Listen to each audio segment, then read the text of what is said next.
More shifting winds at the White House today on whether Russia's President Putin is a friend, a foe, or something else. Word came that President Trump wants Putin to visit this fall, even as Monday's summit sparked more questions. White House correspondent Yamiche Alcindor begins our coverage. For President Vladimir Putin, a warm reception from Russian lawmakers today as he celebrated the Helsinki summit results. Finally, the full formal meeting happened, which allowed me to talk directly to President Trump, and it was successful generally and led to useful arrangements. There's been no formal announcement of any deals the leaders may have made. Putin said they worked out a range of agreements involving international security. But today at an Aspen Institute forum, the U.S. Director of National Intelligence, Dan Coats, said he's not sure what was discussed.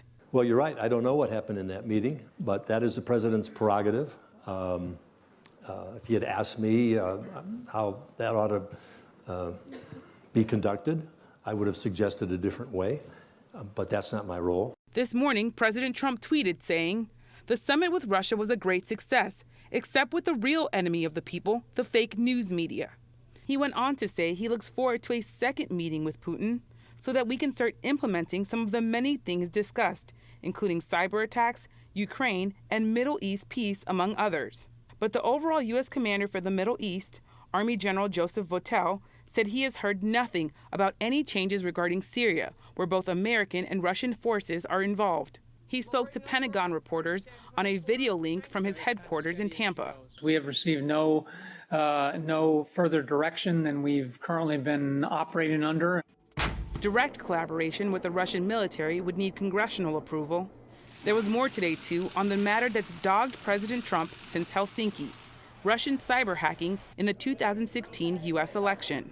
The New York Times reported that 2 weeks before his inauguration in January of 2017, he was shown highly classified evidence that Vladimir Putin personally ordered the campaign of cyber attacks and disinformation. Donald Trump. Just 5 days later, the then president-elect held a news conference. Today, he posted a clip from it.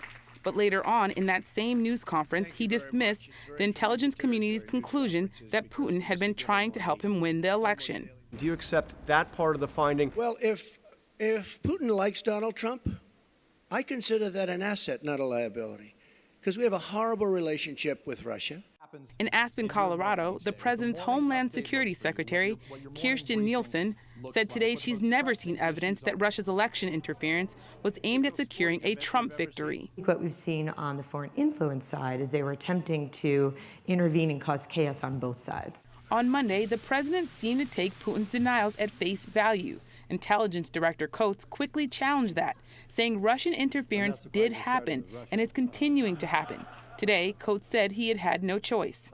I was just doing my job.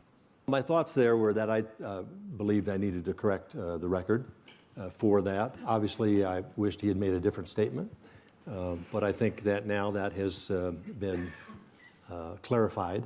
Just yesterday, Mr. Trump appeared to dismiss the notion that Russian interference is ongoing. Is Russia still targeting the U.S., Mr. President? Press, let's go. Make your way out. No, you don't believe that to be the case? The White House later said Mr. Trump had been misunderstood. All of this has lawmakers on both sides asking questions and seeking action. Republican Senator Bob Corker chairs the Foreign Relations Committee. I just, again, feel sometimes that the president conflates getting along with someone and, flattery and those kinds of things, conflates that with the actual policies. In a statement today, Senate Majority Leader Mitch McConnell announced he's directed 2 Senate committees to hold hearings on potentially strengthening U.S. sanctions against Russia. On the House side, Democratic Whip Steny Hoyer of Maryland called for bipartisan legislation to increase funding for election system security and to counter Russian-led cyber attacks. The flashing red light calls us to action. Surely we can rise above pandering to party and Putin to act on behalf of our freedom and our security. The measure ultimately failed. Republicans voted against it, saying there's already ample money available for those purposes. And Yamiche is here with me now, along with our foreign affairs correspondent, Nick Schifrin. Hello to both of you. So Yamiche, as you've just been reporting, we've seen over the last few days a number of statements the White House has made about the Russian threat, about what the Russians did in 2016. Then they've turned around and made a clarifying statement, or they've reversed themselves. How does the way the White House is handling this, because you've been looking into it, compare with the way the rest of the administration has been looking at all this? Well, President Trump's inability to definitively say that Vladimir Putin ordered Russian nationals to interfere in the 2016 election has put him at odds often with the U.S. intelligence community. Today in Aspen, Director of National Intelligence Dan Coats looked visibly surprised when NBC's Andrea Mitchell told him about Putin's upcoming visit. The White House has announced on Twitter that Vladimir Putin is coming to the White House in the fall. Say that again?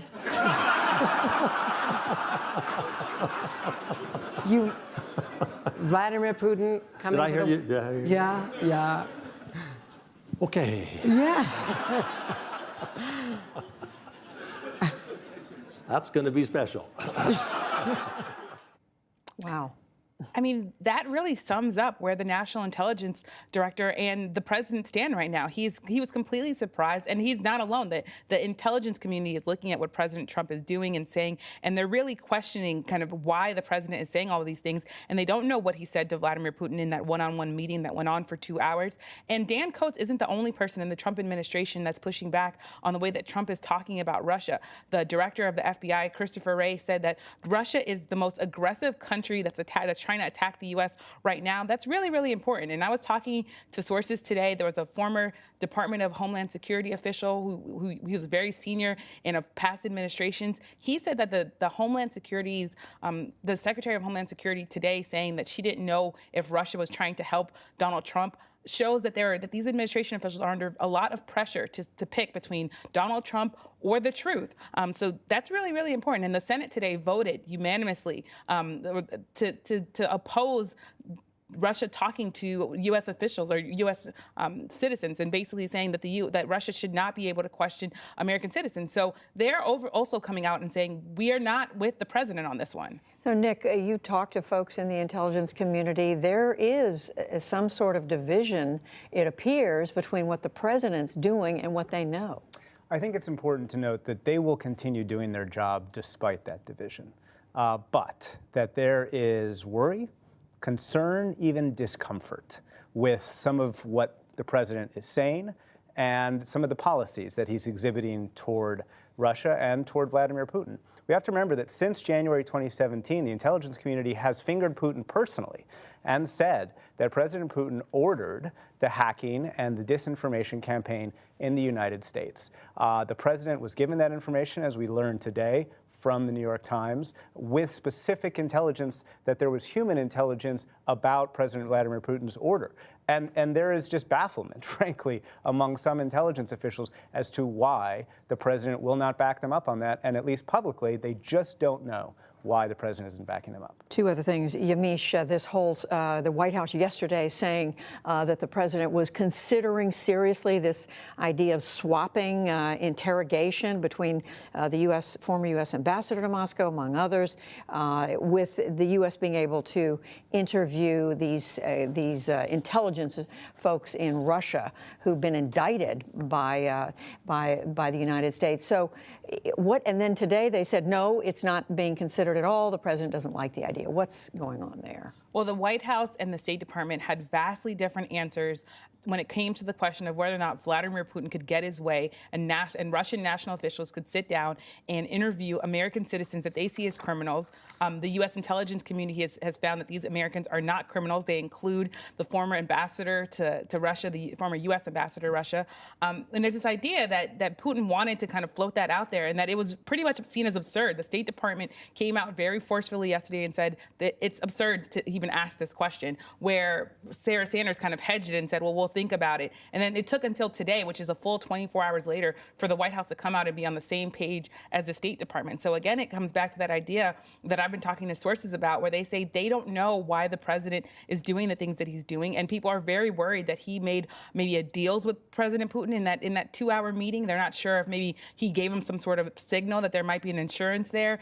So they're very, very much worried and don't know what to think. And just very quickly, Nick, on that point, it isn't clear what was said in that meeting. How much of a problem is that? It's a big problem because the Russians have a well-oiled diplomatic machine.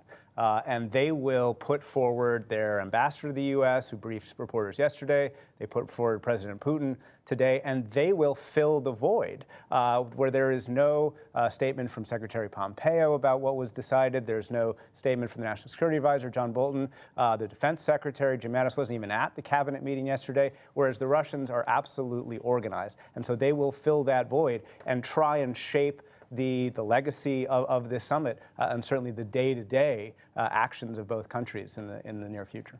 Nick Schifrin, Yamiche Alcindor, thank you both. Thank you. Thanks.